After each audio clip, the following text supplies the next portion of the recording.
At Berkeley Lab, we care about your safety. We've been preparing for a natural disaster such as an earthquake.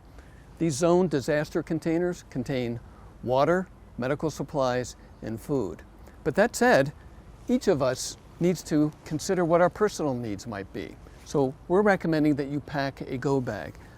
In a personal go bag, we recommend that you have walking shoes, a jacket, and a map so that you know more than one way to get home. You also want food and water enough for at least 2 days.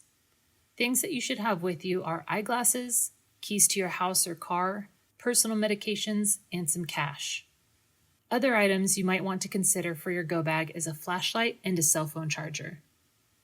In the event of a natural disaster, the infrastructure that we know to be functioning today may not be working. Buses may not be operating, cell phones might not work, bridges and tunnels may be closed. So there are things that we need to do for ourselves.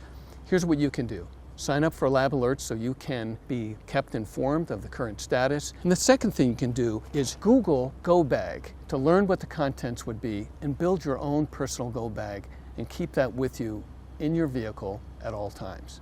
Our emergency management team at Berkeley Lab is doing their part to keep us safe. They are working with us, for us, so as a community we'll be prepared.